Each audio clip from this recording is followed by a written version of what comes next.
Hey, what's going on, guys? It is TC back with another episode of Wilfred, Woes, and this one is a special episode. It is the end of the season episode. We're going to combine both episodes, Sacrifice and Identity, into one episode here on the channel, and that is because the two are so interlinked, with the consequences of this episode directly intertwined with the next episode. This episode is literally just the fallout from this episode, so they're pretty much two-parter. It's a two-parter without it being a two-parter, really, but we're gonna branch it into one single episode because we're so awesome. Now, if you feel like you're over 6 feet tall, as I do, and my hair is another 3 inches in the air, then congratulations, we are now tall men, and you are now feeling big. Or you're a tall lady, and now congratulations, you have the height to be a model. So shout out to you as well.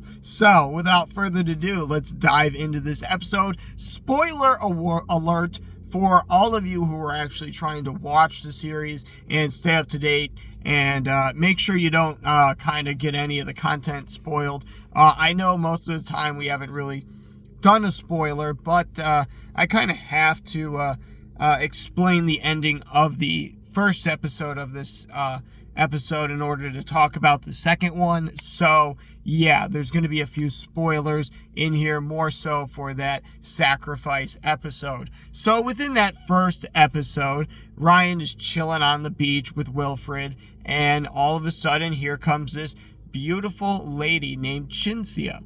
And she and Ryan just hit it off. They're like getting all lovey-dovey. She's like, "Oh, you're reading that book. That's cool." And Ryan's like, "Yeah, baby, I got the book. I was going to get it on Kindle, but then, I wouldn't be able to impress ladies like you." And she's like, "Oh, dang." He doesn't actually say it like that, but, he's trying to play it all cool, all smart, playing up his charm, and she's like, "I'm going to have a fun rest of my day." But then Wilfred's like, "Hey, we got to go wait for the cable guy and, do these things for Jenna and do this." Or no, this one was picking up Jenna's dry cleaning. I do apologize. So they go to pick up Jenna's dry cleaning instead. And Ryan's like, "Did I really just do that? Did I pick up this dry cleaning instead of hanging out with this beautiful woman?" So he goes, takes the dry cleaning, and Jenna, of course, is there and is like, "Hey, I actually was waiting for the cable guy, but he hasn't shown up yet, and I kind of need to go. Could you wait for the cable guy for me?" And Ryan's like, sure, I guess. I already ruined my chances with that Cinzia lady today, so yeah, let me just stay here and wait for your cable guy." But along the way, he starts to get upset, and he's like, "Why am I doing this?" And he decides to go for a walk with Wilfred, and they're at the drugstore, and of course, not the over-the-counter medicine type store that I'm talking about, the legalized in most states store kind of thing. And Ryan, due to the store's policy, gets this fancy little candy that is also from the same flavor, if you will, and continues on his day and is like, "You know what? Why am I here? Why am I doing this? I should go out and I should try to look for Cinzia. I shouldn't be waiting hand and foot on Jenna like some sort of lap doe." And Wilfred's like, "Really? That's all you think of me?" And he's like, "No, I'm not saying that about you. I'm saying that she treats me like somebody who's just, there to serve her. And I'm not. I'm here to live my own life, and I want to go see Cinzia. I'm sorry that I waited 2 hours for the cable guy and he didn't show up, and I didn't wait the other 2 hours. I think that's more than enough time. I'm going to find a woman that I think is the woman of my dreams." So Ryan goes out there, and he's strolling on the beach for 30 minutes trying to find Cinzia, and he's just unable to do it. Defeated, he goes to return to his car, and that's when he spots her, and he's like, "Oh, fancy seeing you here." And she's like, "Yeah, I've seen you've been walking up and down the beach for the past 30 minutes. And he's just like, "Oh, Okay.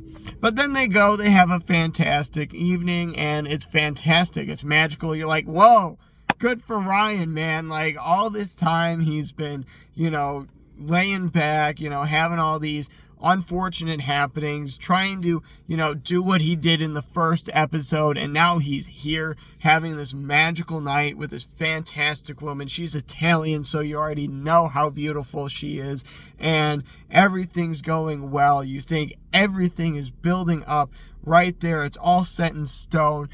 Everything that Wilfred has been doing to lead and guide Ryan to happiness is being executed, and alas, there comes Wilfred yet again, upset at Ryan that he did not wait for Jenna. And Ryan, with Cinzia, is trying to be romantic, and it's getting harder and harder until eventually Cinzia's like, what's wrong? And he's like, nothing. You didn't do anything wrong. And he's like, you know what? We should move in together. And she's all excited because she had asked him earlier, do you want to move in with me? We're going to be sailing on my uncle's boat across the world. Does that sound like fun to you? So Ryan goes to sell all of his stuff now. He's moving in with Cinzia. It's all going well. Wilfred's freaking out. Jenna's like, wow, this Cinzia chick must be amazing if you're willing to do all this. And Ryan's just like, yeah, she is.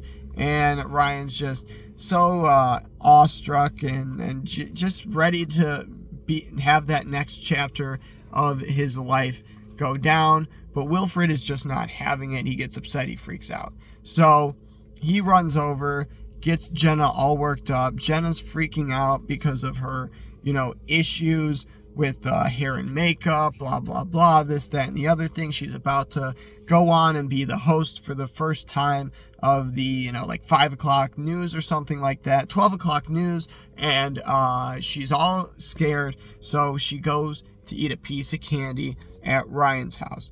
That same candy of that same flavor, if you remember what I'm talking about. That very special, distinct flavor that kind of looks like oregano. Mamma mia. But either way, she eats that candy, and then she goes to be on air for the first time, and you already know what happens. She gets all funky and groovy on camera live, and ends up doing stuff that makes the company cut her off the air entirely, and it's just bad. She gets sued, she gets fired, all this stuff starts to happen. Wilfred, who's already against Ryan leaving, demands that Ryan stay to help with this legal situation because Ryan's a lawyer, and Ryan's like, no, I'm not going to do that. I'm moving in with Cinzia. There's nothing you can do about it. That's the end of the discussion. And Wilfred just goes, you know what? Sleep on it. So that's exactly what happens. Ryan is looking over Cinzia, and there comes this magical balloon that comes floating in. And this balloon is something that's been happening throughout the episode. This balloon has always been floating towards what Ryan desires. It's an allusion to something. We'll get into all that kind of stuff later on throughout this Wilfred Woes series, just because it's one thing to basically, it's one thing to talk about the summary and the implications and all that. It's another thing to kind of get at the allusions and all that other stuff. You guys don't want to be sitting through a 50-minute video about one episode. It's hard enough to sit through a 22-minute episode of TV these days. Who has the time to watch some guy on YouTube spout for 50 minutes? Unless, of course, you're like Ethan Klein or something like that. But yeah, I bet a lot of you who actually watch me don't even know who that is. But hey, to each his own. But either way, Ryan is watching over Cinzia, and this balloon comes in, and he starts to follow the balloon, and it leads to the basement. And in the basement comes this amazing scene, one of my most favorite in the whole series. Now, the whole jury, the judge, the notes keeper, the prosecutor. So many people, a lot of the characters in this scene are just versions of Wilfred dressed up in different ways, and it's just a lot of fun, to be honest, because just the things he says, the dialogue is perfect, and they're very serious.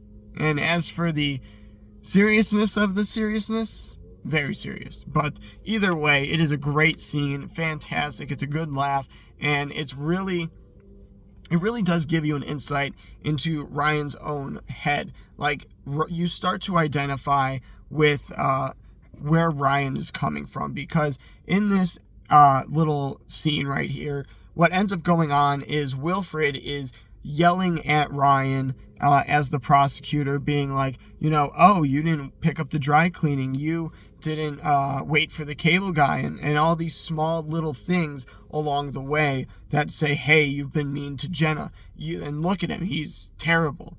And the whole prosecution, the whole jury's just like and everybody's just awestruck at what's going on. And the audience is like his neighbors, his friends, all that kind of weird stuff. They're actual people, not Wilfred, but the audience is like all the real people in his life. And they start talking about the woman he loves, and Cinzia goes, me? And Jenna stands up, no, me. And it's like, and you're just like blown away. It is amazing, because just because of the way that they illustrate it. It's not like it's groundbreaking news. We all know how Ryan feels about Jenna, but at the same time, just the way that they get there is really entertaining, and really kind of speaks to where Ryan's at in terms of who he actually loves. So you guys could obviously see who he picks, and he obviously stays behind to help Jenna out. And this is what leads us into the next episode, the season finale of season 1 of Wilfred, which is Identity. Now, this episode has a lot to deal with the first one, like I said, and that's kind of why I more summarized the first one than really talking about any implications, because this episode more so wraps up the first one.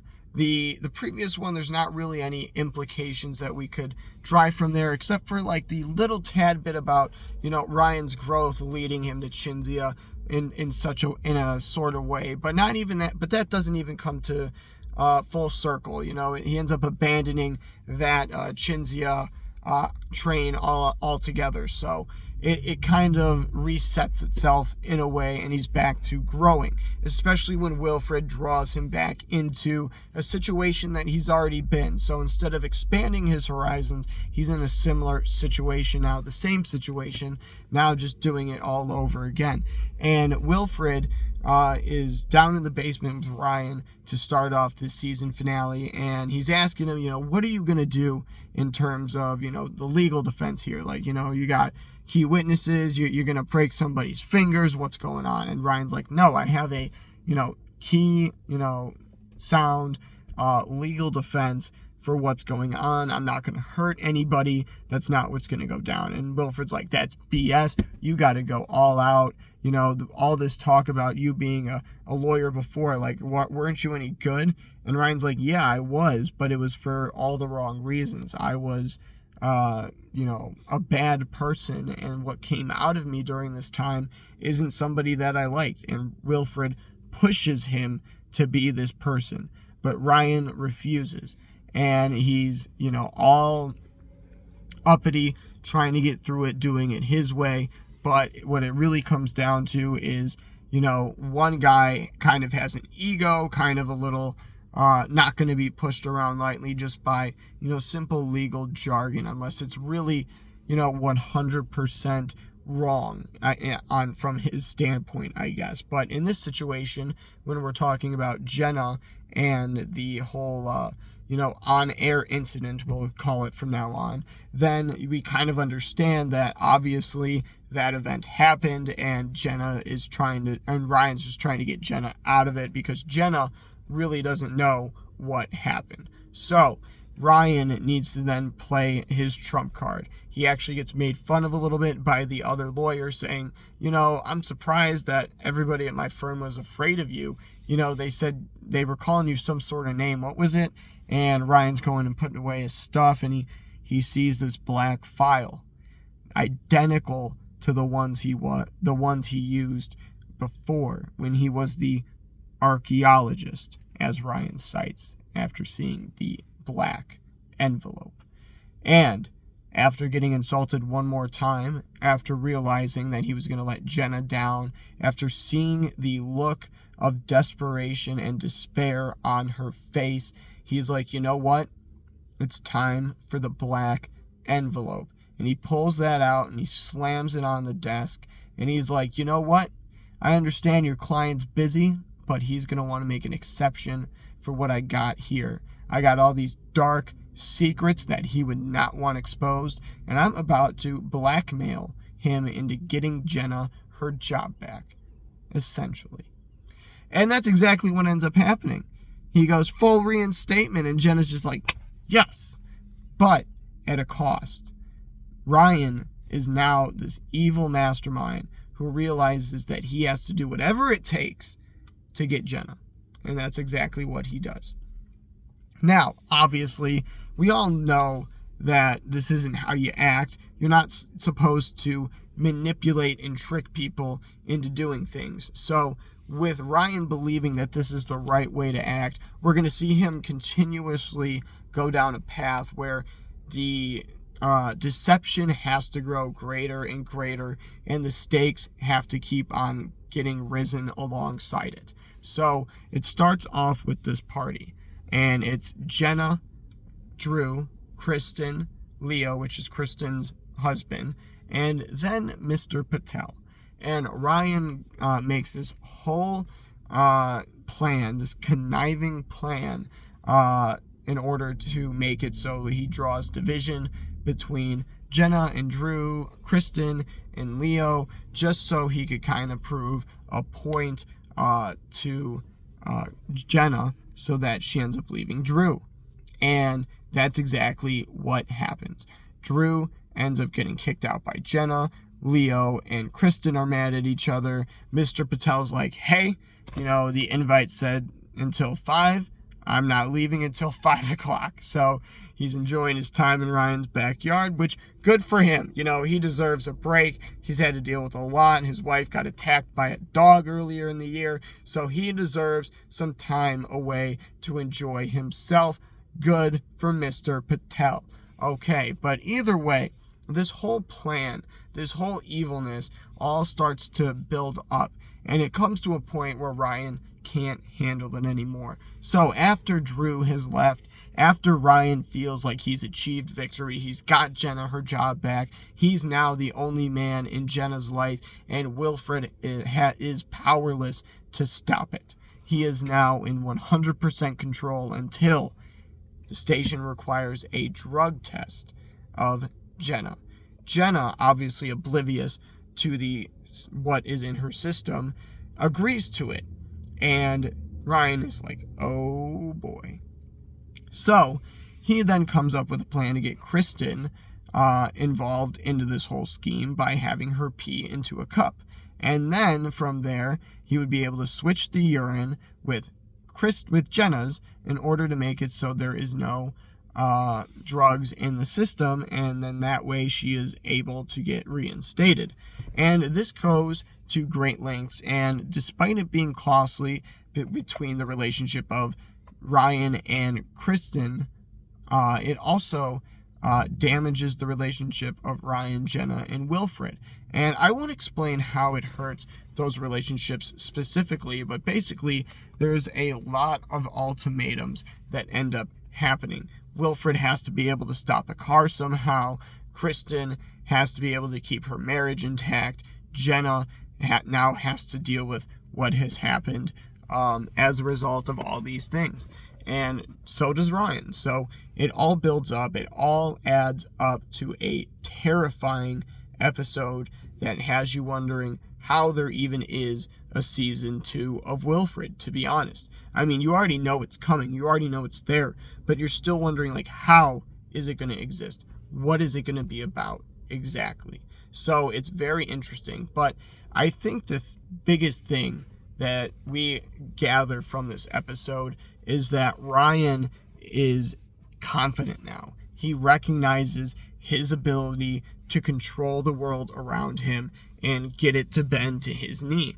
And while that might be important in some aspects of life, I don't know exactly where, but perhaps maybe when it comes to being able to outdo your sales competitors or players on the football field or something like that, where you need to be able to be the best in order to keep your job, all that kind of stuff. But in terms of daily life, not necessarily. It's a little bit different. So for Ryan to be acting this way really just damages the relationships of everybody around him, and we see that as a consequence. Like I said, everybody close to Ryan ends up in a damaged relationship with him due to his own actions. What are you supposed to do about that if the guy that you're around continuously is manipulating you or trying to trick you into doing his own bidding? That's no sort of relationship. That's just control. And nobody wants to be controlled. I mean, if you do, you're a little weird, I would say. Maybe, need an education on freedom or something like that. But, at the end of the day, nobody wants to be treated like an animal. And that's exactly how Ryan ends up treating everybody in this episode. They're not people. They're just pawns and things in his way that he could utilize or needs to get past in order to get to Jenna. So it's really gross if you think about it in that way, where you see Ryan just acting in such a way that he's the bad guy, which is weird because for the whole season, he has been the one victimized. He has been the one that has been hurt and damaged by others. And at the first chance that he has, he's able to hurt everybody close to him within a matter of days. That is ridiculous. That's uncalled for, and just something that goes to show what power can do to an individual. So Ryan has to deal with these consequences. We will see what those consequences are due to this evil meltdown that he had in season 2. This has been the final episode of Wilfred Woes season 1. We will come back with season 2 pretty soon. What I want to do is I kind of want to review these last few episodes that I've made, kind of see where I went wrong, what I liked, and kind of try to improve for the upcoming season. So if you're thinking, hey, I want to be able to be on top of things before this next season begins, I want to be a few episodes in so I could be up to date, don't worry. It's probably going to be about a week and a half before we get back to Wilfred Woes, just so we could kind of up the quality of the content you guys are going to be getting, because I know some of these episodes are a lot rougher than others, but I like to thank you for being with us for the journey. We're trying to get you guys involved with Wilfred, one of the greatest FX series ever. I know I just said series really weird, but I hope you guys can do with that. Until next time, this has been TC with Wilfred Woes. Stay classy.